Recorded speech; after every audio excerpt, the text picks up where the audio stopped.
I went live. Fuck it, Ryan. I went live. So fucking tired. Hi. Hello, everyone. Hi. Let's try this again. Yeah.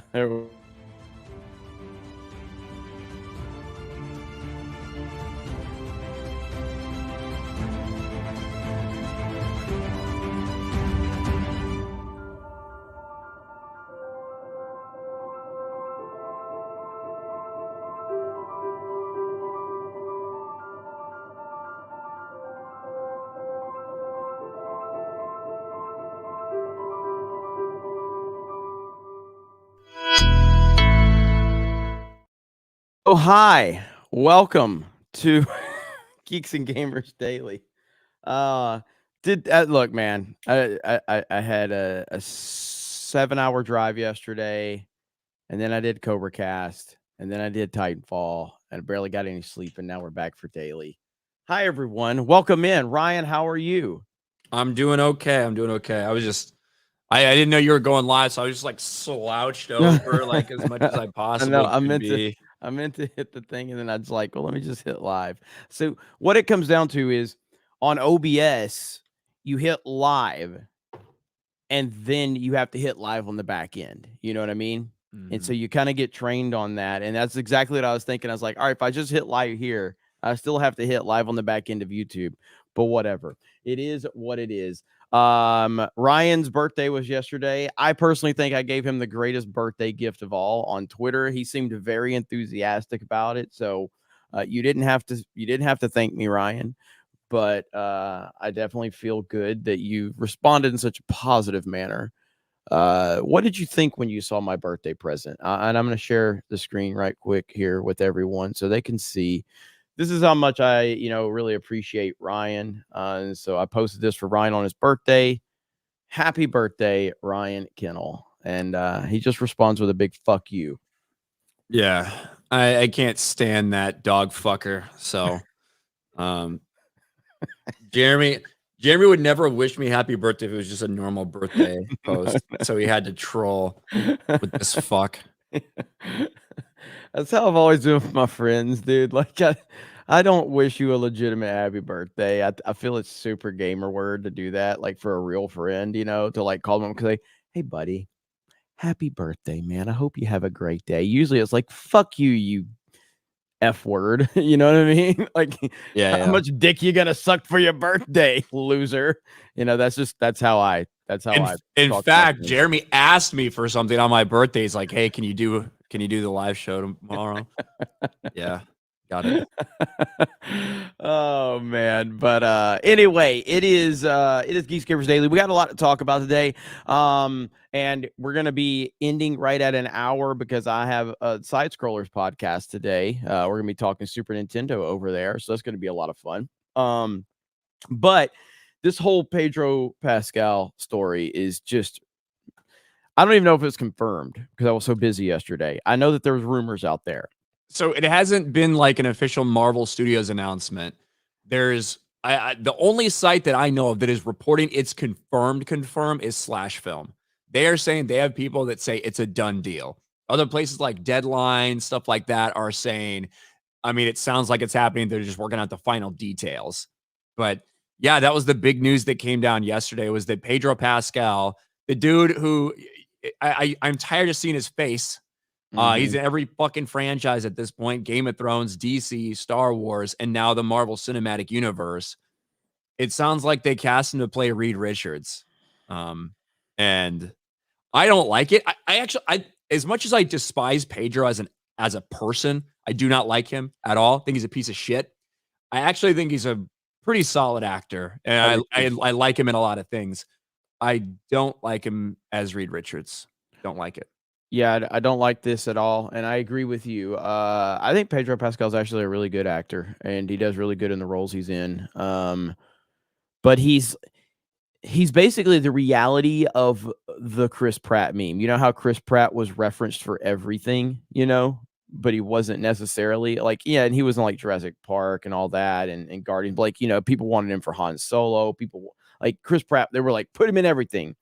That's really what's happening with Pedro Pascal. He's being put in everything now.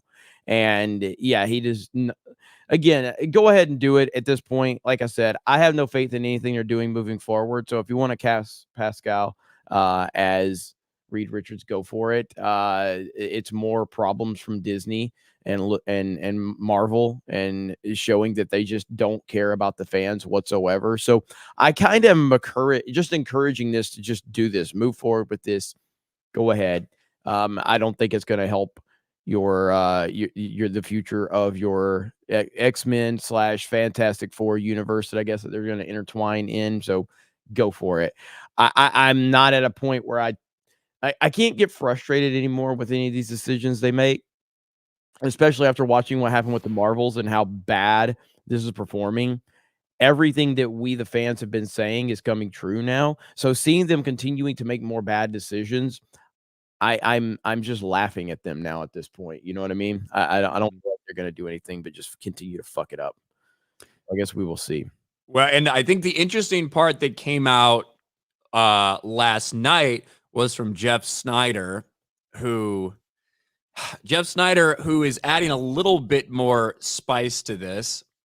He has a piece out here that is alleging that with all the other people that people are widely accepting are going to be cast as some of these characters, that maybe there's a potential that Marvel felt that the Fantastic Four was going to be a little bit too white. And that was one of the reasons Pedro was picked. Now, it's not like, I mean, Pedro's Chilean, right? He's obviously Latino, but it's not like he's super dark or anything like that. Here's the quote. It quickly became apparent that Marvel was going to need a bigger name. Just before the strike took effect, they went out to get Jake Gyllenhaal, but he wanted too much. Added as did Adam Driver.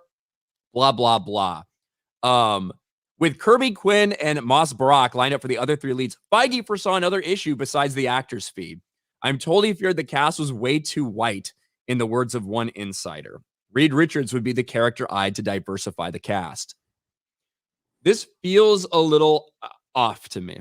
I don't know how much I buy that. That feels too much like exactly the type of story I would expect. Almost seems like too good to be true. Like that feels made up, if you know what I mean. Mm-hmm. Yeah. The truth is, Pedro Pascal is being cast in everything right now, which is annoying. But I guess it doesn't surprise me they would try to go after the quote unquote hot name right now. But is he? I don't know. People are still going to feel that way about Pedro Pascal a couple years from now. I don't know. I wish we could get it. I wish it was more. What's his name? Remember, there's like, man, back in the day, is like several years ago, a long time ago. Colin Farrell. Remember, he was cast in everything for like 2.5 years. Colin Farrell was like in every movie, and then he just disappeared. And now when Colin Farrell is in movies, he's like a background person, and you're like, oh, what? Because he was in the Batman, you know what I mean? And he was in some other stuff, and you're like, oh wow, I didn't even know he was in that. I wish that would happen with Pedro Pascal at this point, where he would just kind of fade away and still be a good actor. But yeah, he is Hollywood's darling right now. They love him. They want him in everything. So I think this is just a big disaster. I don't think this is going to work. Yeah, I guess we'll see. I feel like it is happening. Like I said, Slash Film's the other ones that they are saying they have sources that say it's a done deal, whereas Deadline and all the other little bit more reputable ones are saying, yeah, it's in the works. Nothing official, but it sounds like they're working towards it. Scheduling and stuff like that. Obviously he's busy. He's got a lot of things he's doing. He's not too busy doing Mandalorian. That's just voice work at this point. So don't even really have to factor that into his schedule. Yeah, and I mean, Ryan, you know who runs Slash Film, right? Your boy Peter Shitretta, yeah. Yeah, that's your boy right there. So, I'm blocked by him. Huh? I'm blocked by him. Very reputable guy. He eats up all the news. So that's our boy who runs Slash Film right there, who also laughed at Drunk 3PO back in the day, which is the reason Drunk 3PO is part of the team, because I went after this guy for going after Jay. So there you go, he wears fancy glasses now, though, doesn't he? Probably. He runs like a theme park channel now and all that. So that's your boy, though. That's your boy. So what a fucking weirdo, man. But yeah, so anytime like Slash Film, I don't like anytime I hear about Slash Film, I think about that guy because I remember back in the day, I used to see like before the internet changed, before all of this changed with the entertainment world, I used to see people like him and what's that fucking guy's name? The guy that created Collider, Steve Weintraub, him and Campias of the world, like that. There was another guy, who ran his name was like Head Geek 666 or something like that. Like he was like he ran a big like entertainment website for movies and nerd shit. I can't remember his name. I think he got caught like doing some bad stuff, let's just say, because I don't remember the specifics on it. Somebody will tell me that guy's name. But those were kind of the guys that kind of ran that sphere back in the day, and they would just shill for everything, and everything was perfect and wonderful. And now just seeing how far they've fallen and their credibility is pretty much shot completely makes me very, very happy. So all right, let's see. Where are we at, Ryan? Let's see. Oh, Tupac's baby leg is here. Okay, Harry Knowles. Yes, Chris Gore. Thank you, Harry Knowles. That's his name. Yes. Yep. I don't know if you know Harry Knowles. I don't know much about him. I just remember he was running in those circles back in the day. But I had to ask this question last night, Ryan.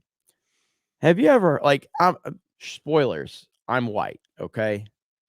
But I did listen to my share of rap music back in the day, okay? I've watched a few movies, Boys in the Hood, Juice, Don't Be a Menace to South Central, Above the Rim. I've never heard the term baby leg. Bet like for a dick? I have. Yeah, I've never heard that. Never Is that like have you? I heard baby arm, baby leg. Yeah. I've heard baby arm, but not baby leg. Yeah. Baby, it's just hearing that was weird, bro. I was like, what the hell are we talking about here, man? That is a weird reference right there. Yeah. So yeah, I have murdering him. Murdering him. For the record, it sounds like Will Smith wants to take legal action against the podcaster and the guy who said that. And this is exactly what I said. Like, it sounded like bullshit. It sounded like bullshit. And I found out later that the girl who with that podcast that he was on, she already was found liable in a defamation suit against Cardi B. She was the one that Cardi B sued over that stuff a while ago for like a couple $1,000,000. Yep. So yeah, man, she a little risky there. Yeah, because like right now, like it's real fun to dunk on Will Smith and all that. And but when I heard that story with that guy, and the only thing that they showed of his best friend was that one video. There's a lot more out there than just that. There is? Okay. Yeah, there's a lot more out there. That's just what they showed in that thing. But what doesn't make any sense to me, it's like, all right, Will Smith, Dwayne Martin, and like the door wasn't even fucking locked to the trailer. Like he just busted up in there. It's like, I don't know, dude. Come on. Come on. Very strange. Very strange. But how could the podcast host be liable? It would be the individual that spread the lies, correct? It has internal information with him. That's what I don't understand. Like, I mean, maybe. I don't think suing both is out of the question. Yeah. But Jada was like this. There was like a clip of Jada on the street. She's like, "We suing" or something like that. So yeah, it does not look. It looks like they're pushing back hard against those allegations. They're not just like letting it go away. It didn't sound. It just sounded like bullshit to me. Did you say this guy's got a book? He's got a book. It's like called Will Smith Demonic something or whatever. He's like trying to Will Smith murdering. Yeah, Will Smith demonic ass murder.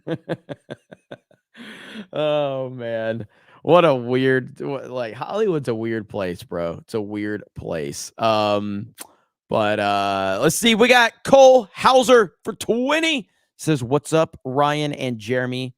Ryan, Jeremy, the more and more things go down, we will never get a competent G.I. Joe or Transformers live action. Sorry, Bumblebee sucked. The first minute was okay.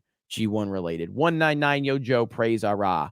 Yeah, I hear you, man. I mean, obviously me and you see eye to eye on a lot of things, Cole. And I know you disagree with me. I like the first Transformers and I like Bumblebee. I hated every other Transformers movie that came out, but I did like the first Transformers and I liked Bumblebee. I have not seen the most recent Transformers movie. I know Jay said that he likes it. Okay, I'll have to check that one out. I think you guys were talking about this the other day, Ryan. About the Transformers movie. I just find the first one has a lot of heart. I Yeah, hate what they did. I hate what they did to Megatron, but they changed him up completely. Yeah, I do. I liked it, and I watched it recently, and it holds up. It holds up. And Bumblebee, you haven't seen it because it had a female lead, right? Yeah, that's Yeah. why I stayed away. Yeah.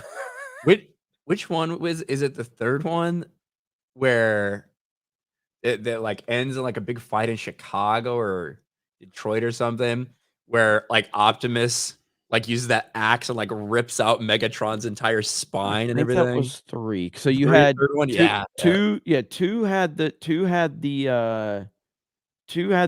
ghetto. Shout out to John Campia for his review of this one, but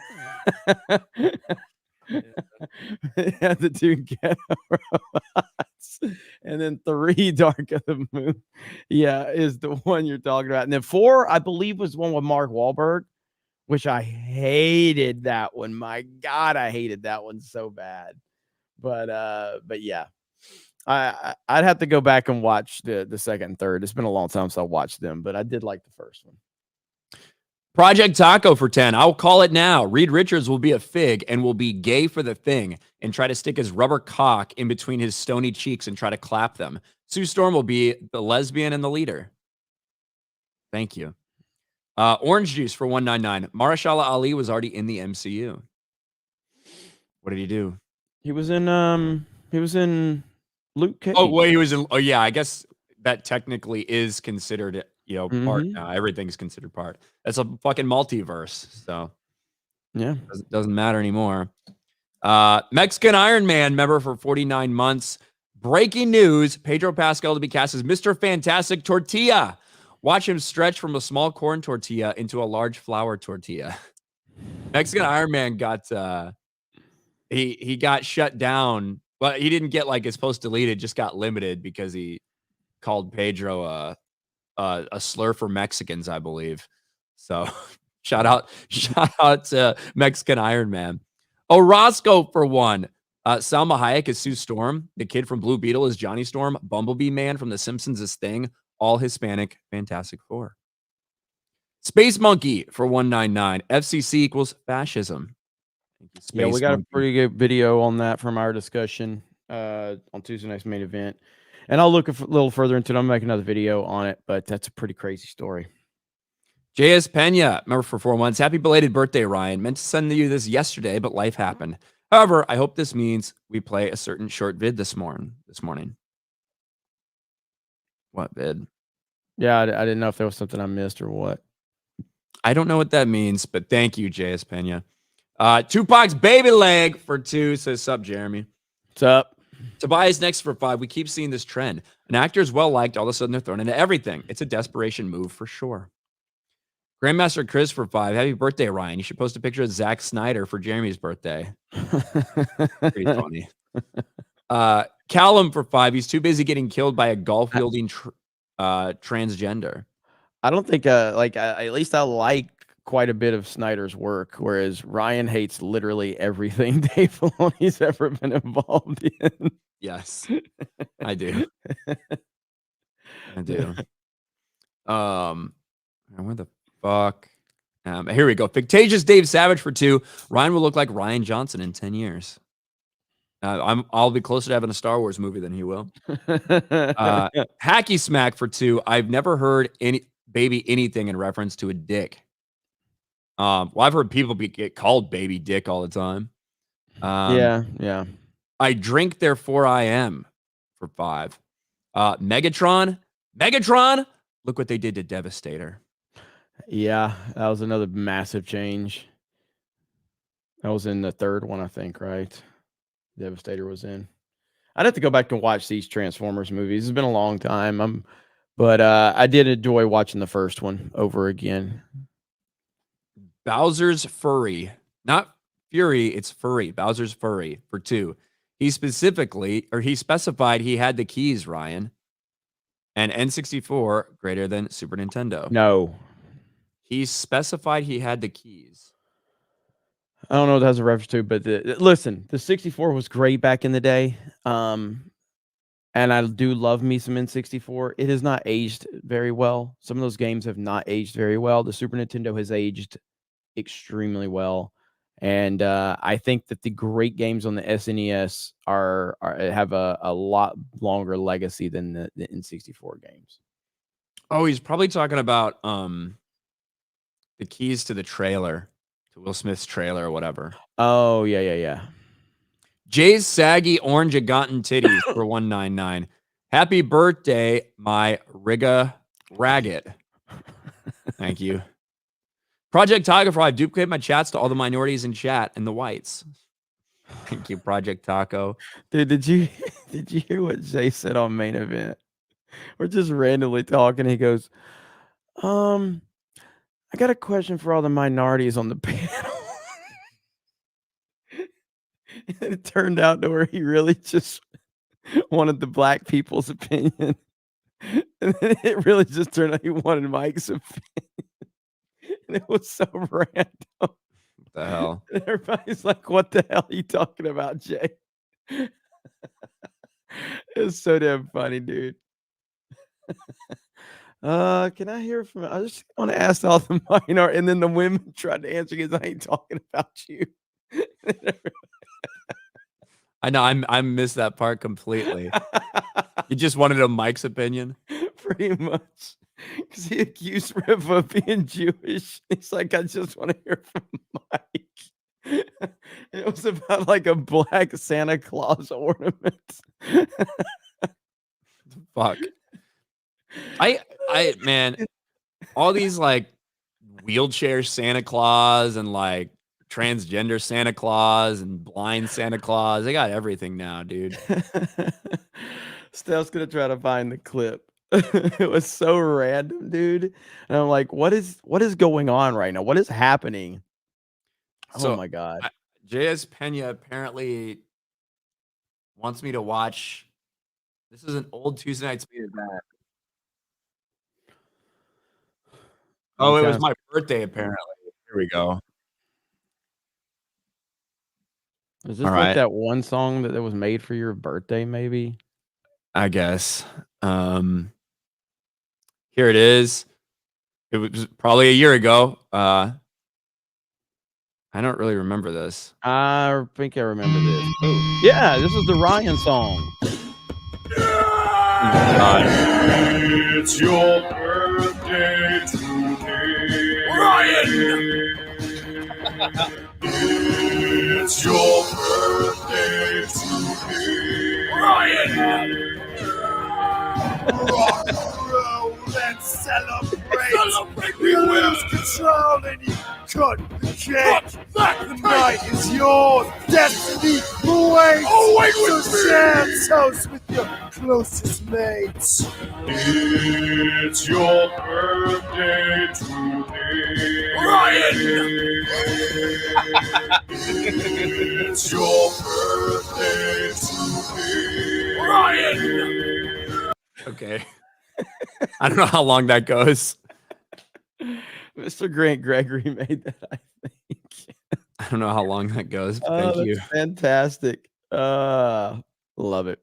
I remember your Alec Baldwin dressing up. That was my Alec last Baldwin. Halloween. Yeah. Maybe 2 Halloweens ago. I don't remember. He may have probably killed somebody since then. You could probably repurpose it again next year. Never know with Alec Baldwin. Bro, I was just talking about last night. Remember the Alec Baldwin Friends episode? Yes. Where Click is taking the mental. Oh yeah. Dude, it was funny. It was funny, man. How energetic he was, you know. Yeah. Is it? I don't think the flash went off. Bro, I've been watching a lot of Friends lately. Obviously, with all the stuff with Matthew Perry and everything. God dang, that show is good. I don't know what this means, but I appreciate it, Jacob.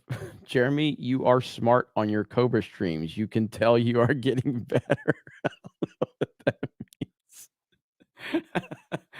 I think what you mean though is like at least from what I understood. So I have talked about this how I've tried to get a little more organized with managing the super chats and the topics on those streams, and kind of like even with main event too, because Ryan's really structured with how he approaches things. I'm not. I'm just kind of like turn the camera on, let's talk and figure it the fuck out. But I think it's making a better show when I do have the topics and I manage the super chats a little better.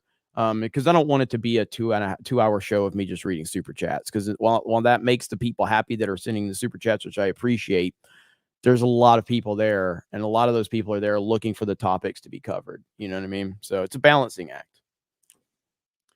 All right. Tobias next to provide. Hey Ryan, did you get a chance to watch Raka or SCP Overlord? Also, the games for Transformers, War and Fall of Cybertron are way better stories. I can't say I got to watch them yet. But thank you, Tobias. Fear the Queerdo for 5.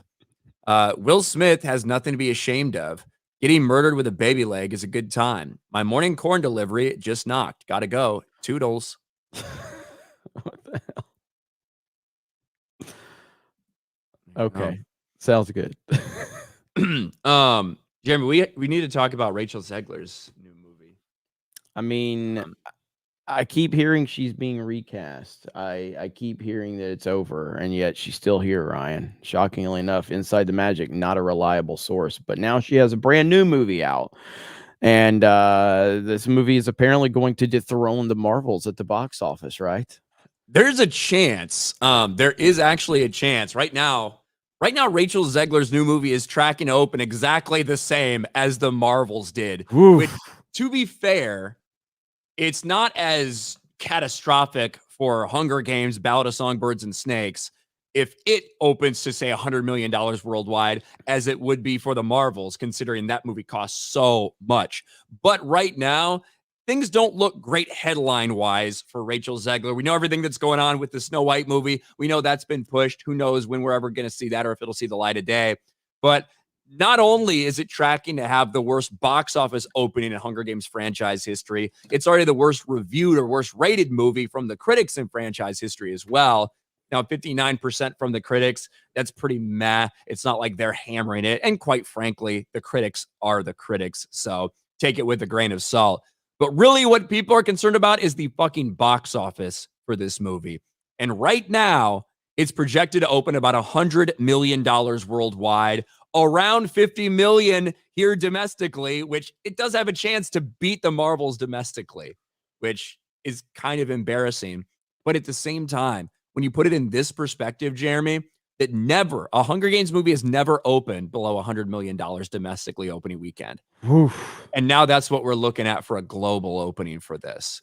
Yeah, and I mean, again, this is just, it's not, and this is why, like, it's all about the intent behind it. It's not about, like, spoiler alert for those that don't know, because I know we've been told that women in film gets widely rejected. That's what I've been told, okay? But spoilers, The Hunger Games has a female lead.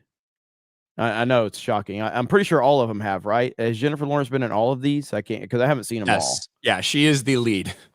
For every one of these, the first right? action lead female ever, actually. Ever, actually. And so the Hunger Games have always done really well, and a pretty massive franchise. I remember when it came out, the first one, and I was like, wow.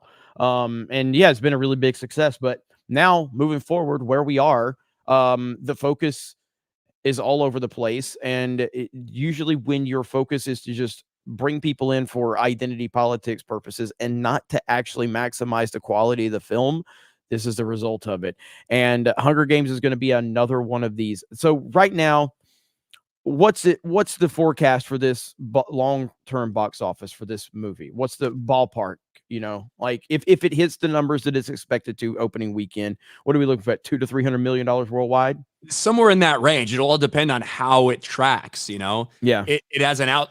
I think if it opens to 100 million, it would have a shot to hit 300, and that's what it needs to hit, $300 million. Like it needs to have a really good hold if it only opens to 100 million to potentially reach 300. So it's not the disaster that the Marvels is, because the Marvels cost $300 million just to fucking make. This has a budget of about 100 million, marketing undisclosed so far, but people are assuming it's going to take around 300 million for this thing to break even. $100 million opening is not a guarantee to get that done.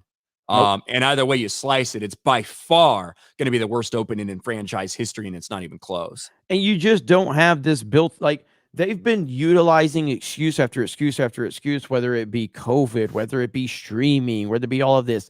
You've got so many films out there that are destroying all of these narratives independently.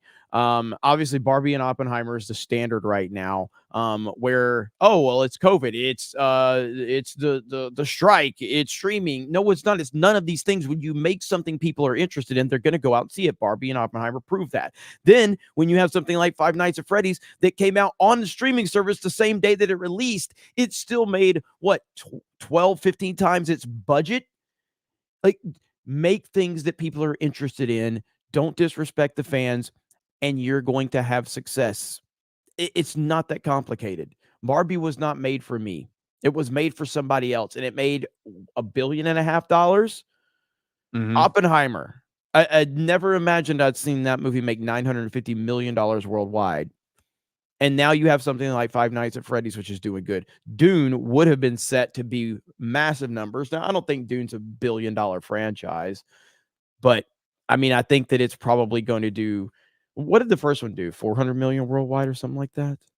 400, but it was released day and day on streaming, I believe. So I think Dune is kind of set to, it's obviously going to do, I think it's going to do better than the first film. I don't think it's going to be $1 billion franchise, but it's still, there's a lot of anticipation. There's a lot of enthusiasm.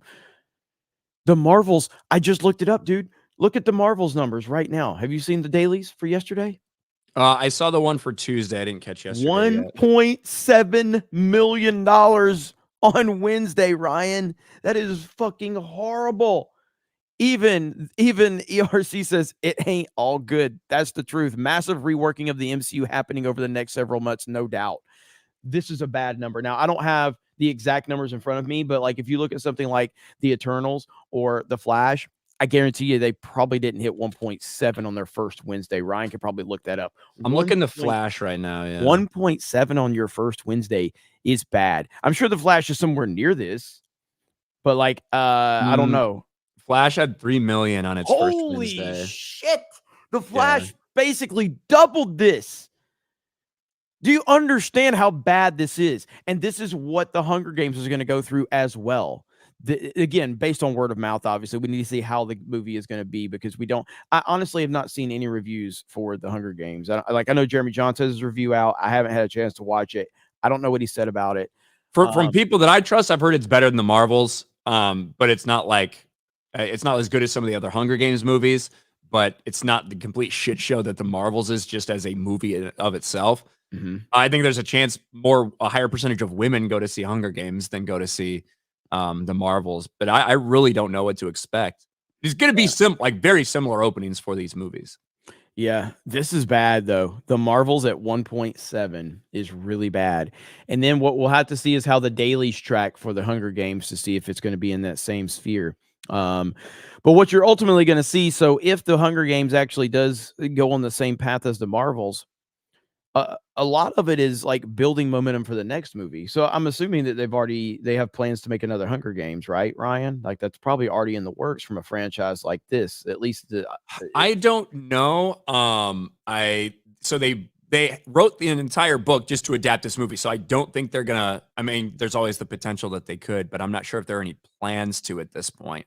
Yeah, because if the Hunger Games comes out and does 250, 300 million worldwide, there's not going to be a lot of anticipation for the next film. And that's not a good, we've seen that with DC. Like we've seen diminishing returns for DC over and over and over again, to the point where we got to the Flash, which we thought was the bottom of the barrel for like a big superhero film. We've seen films like Blue Beetle obviously be horrendous. What did Blue Beetle do worldwide?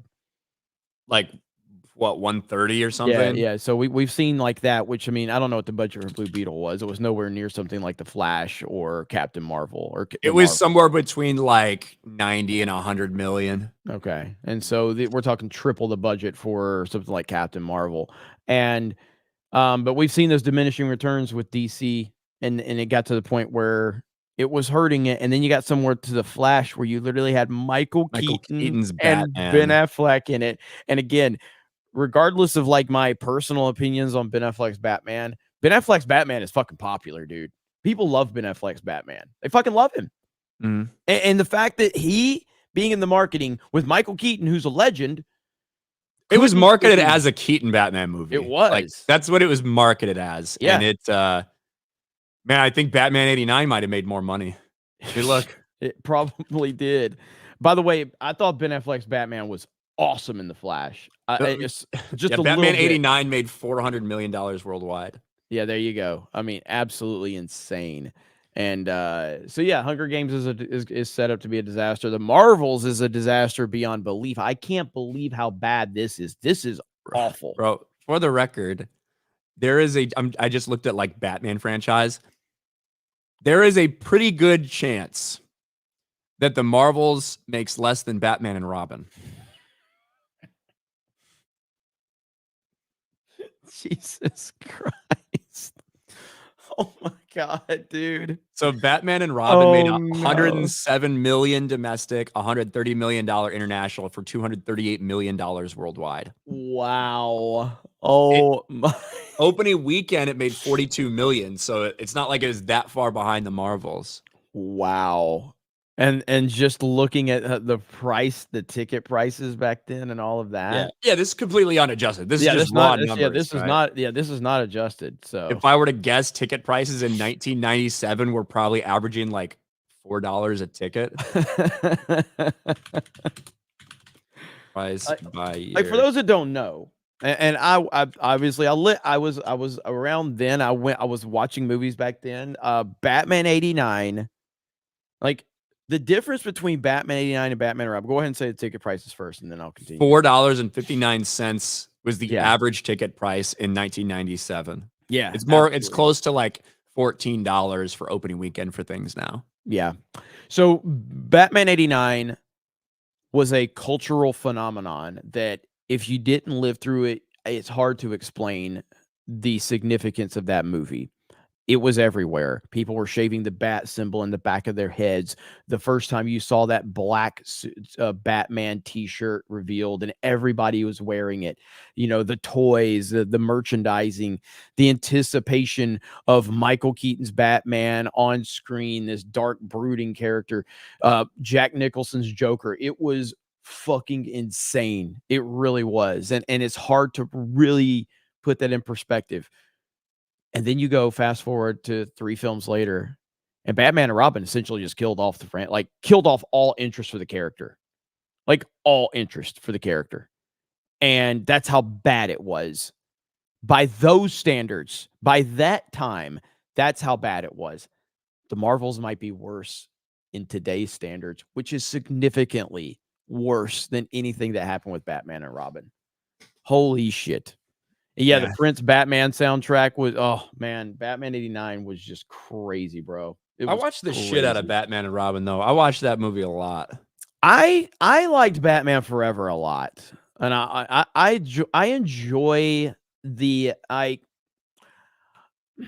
so I enjoyed the scope and the scale of Gotham in those movies. You know what I mean? And how fantastical it was. It felt really cool. I don't think I watched Batman and Robin that much. I recall not liking Batman and Robin back in the day that much, but I loved Batman Forever. Batman Forever was amazing. You can look back on it now and it's like, yeah, you know, I kind of, you know, Batman and Robin's just funny, hokey, you know, meme movie now, you know what I mean? But yeah, but I loved Batman Forever. Yeah, they should have brought Arnie back for the Flash, one of those multiverse moments. That shit would have been cool. He could have said, "Screw your freedoms. Screw your freedom. We'll put it on ice." Take her for $2. Zegler gets fired as much as Kathleen Kennedy does. But the thing is, a lot of these sites will wait. I mean, you've got like the Mike Zero videos that'll say she's been fired from Snow White, right? And just like whatever. Yeah. But the Inside the Magic will take, hey, she did get, like, she was not on the Paddington Project anymore, right? The Paddington Bear Project. Yeah. So they ran an article say Rachel Zegler gets fired. Yeah. Really manipulative. And it was from that movie, right? So she wasn't attached to that project anymore, but it had nothing to do with Snow White, right? It was like a scheduling thing. I should have probably made a video like that, man. Be like, Rachel Zegler fired, all caps. Put a picture of her as Snow White with maybe some tears. Put fired in the thing, and then just talk. I did a video on that. I'm pretty sure. Like, did you but clickbait it though? Did you clickbait it was it like hard? Rachel Zegler fired, and I put it like a question mark. But then obviously in that I explained what I thought that I thought was kind of bullshit what they said in the article. I've had a lot of those decisions where I'm like, I need to put a question mark here. It's a little too much if I don't put the question mark. Yeah, question mark, exclamation point, question mark is my like go-to opt-out. What do you mean? No, I'm saying for me, like I'm saying, like sometimes I don't want to put the question mark because I think it would be more clickbaity. I'm like, I need to put the question mark in here because this is a little overboard. You know what I mean? I did it in this fucking stream. Marvel cast Pedro Pascal as Reed Richards? Question mark, exclamation point, question mark. That's the title of this fucking stream. Yeah. Wartooth for 5. Now that Pedro has Mr. Fantastic ability, he should have no problem reaching around to dry off his back. Thank you, Wartooth. Humongo Sass. I love this show almost as much as I love my butt. Thank you, Humongo Sass. Ben Ryder for 5. I like the first 3 books. This book was written so they could make a movie about it. Horrible idea all around. Yeah, that's why the prequel was even written in the first place. Jay's saggy orange Ugandan titties for 199. Ocarina and Majora are S tier. Obama. Center negative for $20. Happy belated birthday, Ryan. Thank you. Really dug your live stream with Mahler and Star Wars Theory. I know you're a busy guy, but I hope something regular comes out of that. You're a great voice to have in the Star Wars fandom. Oh, thank you, Center Negative. There seems to be a lot of good responses to it. So I appreciate that. It was awesome. It was awesome having Ryan on there. Been telling you guys forever and a day because I don't think people realize how much you know about Star Wars. Like some of the OG people that watched when you first came on board probably do, but people that know you from your channel growing, over the last couple of years, they don't know how much you know about Star Wars. They just think you're an angry guy trying to clickbait the system. It's like, bro, he's more knowledgeable than most people about Star Wars. And like, to be fair, if all you've watched are my like 5 or 6 minute videos about woke Disney or Rachel Zegler drama or like whatever, I could see how you'd come across with that. But yeah, it was fun to just talk about Star Wars with some other people. It was great. Al Favor for 10. Morning, y'all. Coming in late. When are you guys going to be at MegaCon? I want to make a trip over from the Tampa coast. I'd love to get one of my copies of ISOM #1 signed by Ripa there. MegaCon's in February, I believe. We are officially confirmed for MegaCon along with Ripaverse. Ripaverse will be there. G&G will be there. I don't have the specifics of times or date, but obviously one of the 2 days. But I will give you guys that info as soon as I get it. But we will be at MegaCon. It's going to be awesome. There you go. Tobias for 10. With Mario doing well and a Zelda movie on the way, do you think we'll get a Star Fox movie? If we do, who should voice Fox? Obviously, I want Estelle Ellis to voice Crystal since she's the original. What do you think about the live action? Would you rather have the live action Link thing that got announced, Zelda movie that got announced, or would you rather they had made an animated movie in the style of Mario and worked it into that universe? I on the premise, I would have rather had an animated movie for sure. I'm very concerned about a live action Link movie, a Zelda movie. Especially with Avi Arad, it's like such a weird announcement. Yeah, I would much rather have had an animated version. But this is very Nintendo, man. They just do weird shit. They do weird shit. This person says, Geeks Gamers, your taste in video games sucks, Jeremy. Single player games forever. Yeah, I mean, I guess that's probably why my favorite game of all time is like Half-Life 2 and Super Mario World. Massive multiplayer titles there. Or you can add Resident Evil 4. Or you can add God of War 3. Or Metroid Dread, which I said is one of the best games I've played in a decade. But yeah, I'm all about those single player games. Let's see. Wickedus, member for 6 months. Happy birth month, Ryan. Thank you. Oh, Arkham City, yeah. Although Arkham City, while I say Arkham City is the better game, Arkham Asylum I prefer more. But Arkham City is just an all-timer. Arkham City is definitely a top 10 game of all time. It's a wild ending too. Yes. I really wish I would have liked Arkham Knight. I liked it. It's just I liked everything about Arkham Knight except how much you had to use the tank. You know, the tank missions just got old. It got really repetitive and really old really quickly. I didn't finish the game for that reason. I did like a lot of the puzzles with the tank in terms of like having to fucking pull this shit down or get it up here. Like, I thought that stuff was cool. But in terms of just the, hey, stay in this area and just dodge at the last second and like all that stuff for like beating 50 tanks, that shit got annoying.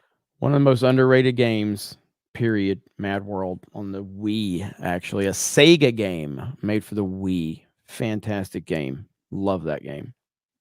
Orozco, for one. I have that birthday song stuck in my head now. I'm sorry. Yo, Pops, member for 2 months. Happy birthday, Ryan. May you be Blasaz with Brie Larson's feet. I don't know what that means, but thank you. Stephen Watzik for 10. Jeremy, that TNME clip on the internet bill brought out all the black-pilled pseudo-revolutionaries that make up the snake bit and politics board on Discord. Violence is not the answer, you fools. Say what? Stephen Wasik for $10. Jeremy, that TNME clip on the internet bill brought out all the black revolutionaries. Okay. Yeah. I thought you said on the internet. I didn't hear you say the internet bill. So I was like, did something get clipped or something? So Tupac's baby leg for 5. Sci-Eye or Sci-Fi channel. Miniseries Dune and Children of Doing. Thank you, Tupac. Baby leg. Roland for 2. Thank you, Tupac. More diversity, please. Listening from work. Hail all. Thank you, Roland. Alex Papa for 10. Warner Brothers Wonka and Aquaman 2 need $1 billion to break even. Combined or Wonka? Well, is that the Chalamet movie? You're telling me they have $500 million wrapped up in that movie somehow? I don't know if I believe that. Aquaman, I could see, right, with all the special effects, with how big that budget has gotten, like I could see that being like a $300 million production movie, and it maybe needing to hit like, 800 million, but it maybe mean combined. Maybe that's what you mean. That would make sense. Headcase Laboratory for $199. Opinions on the old Fantastic Four movies. Like the first one, I was not as big of a fan of the Silver Surfer one. Jessica Alba's hot. Mm-hmm. That's my opinion on it. Yeah, it's a shame anyone who looks like that would ever be invisible. Yes. Steiner Math for 5. Hail to Jeremy and Ryan. Where's that wrestling stream? Big Papa Pump will bring the hoochies if someone else brings the snacks. One of these days. I'm going to get around to it. One of these days. Bowser's Furry for 2. Tenet is better than Batman Forever. Tenet is better than Batman Forever? Mm-hmm. It's such a crazy thing to compare, but I would rather watch Batman Forever than Tenet. All right. Where the fuck did I go? Hey, look. Go ahead. Have you seen this one? I'm sure you have. Ah, yes. The new Netflix adaptation. It's good stuff right there. Sold the rights.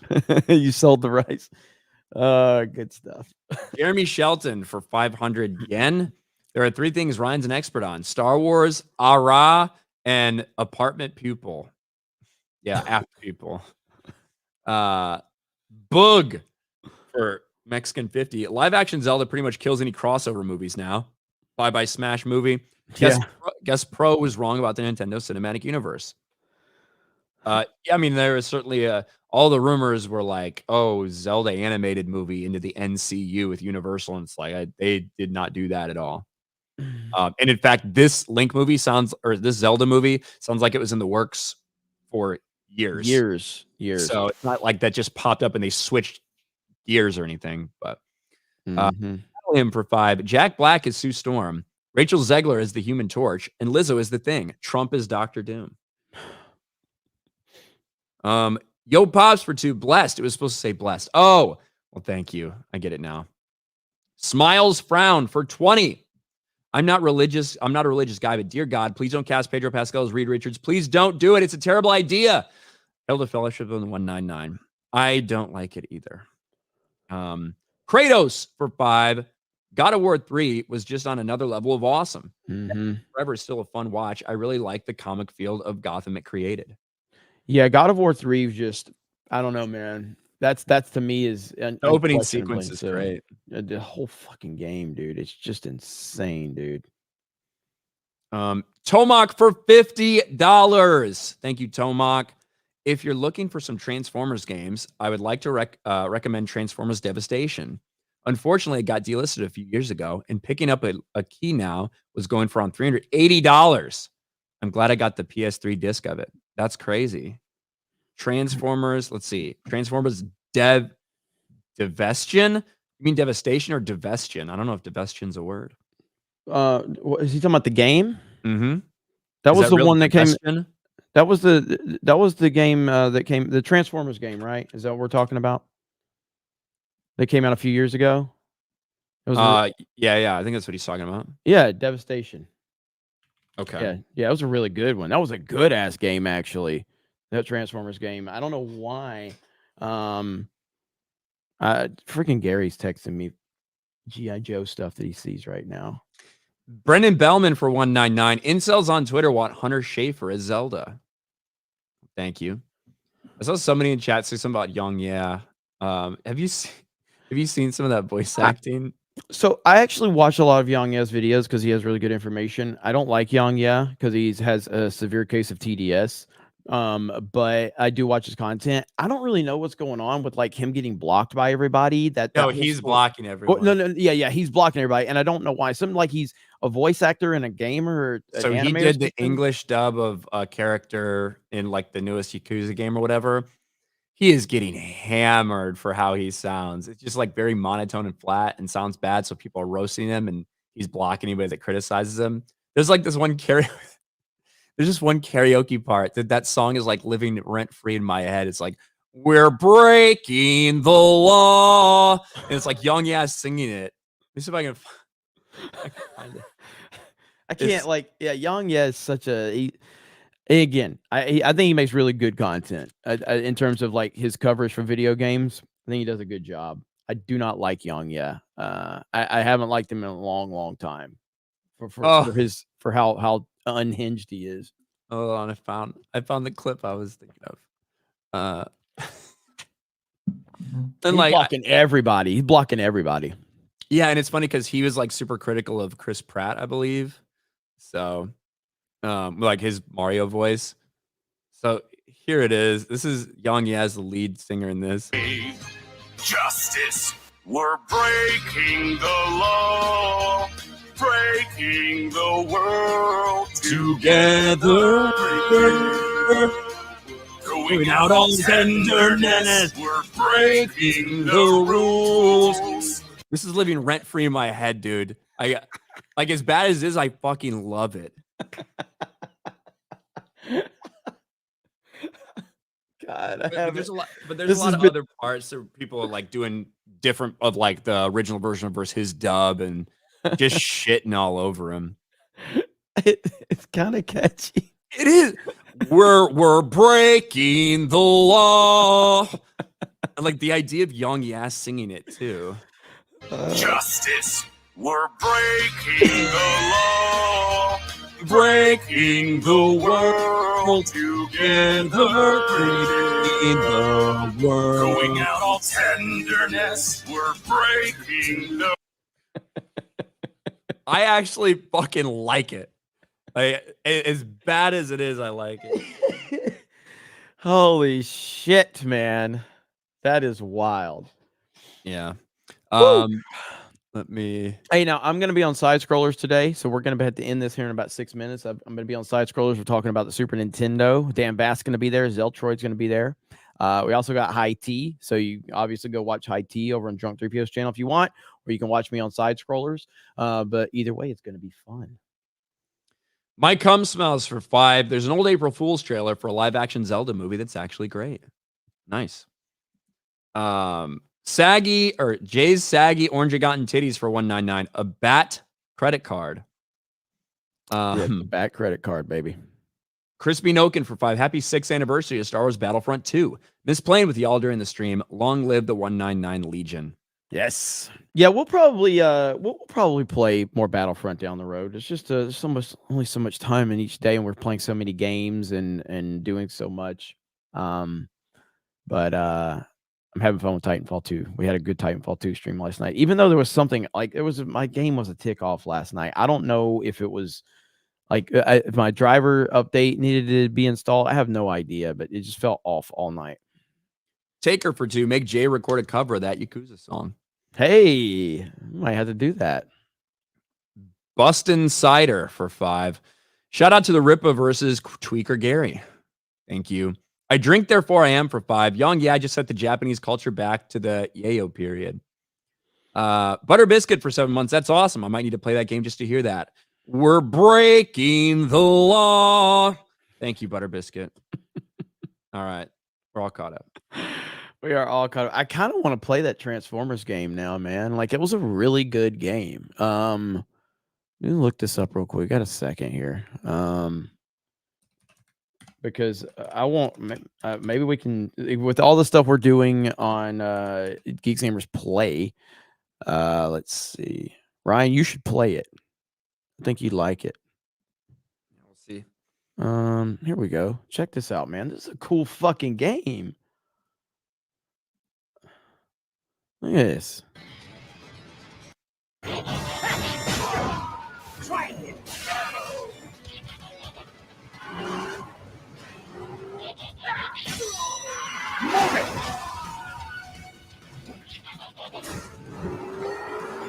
This is fucking awesome, dude.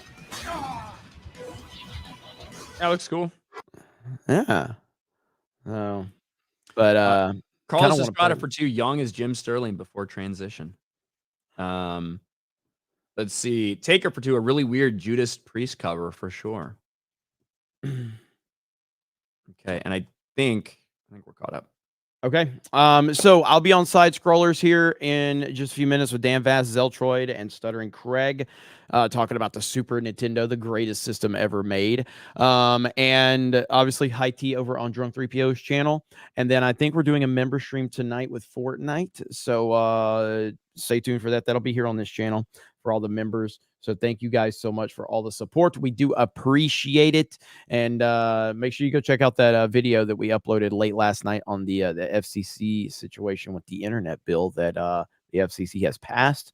And we will see what the future developments of all of that is. But you guys have a great day. We appreciate it. And we will talk to all of you later. Bye, everyone.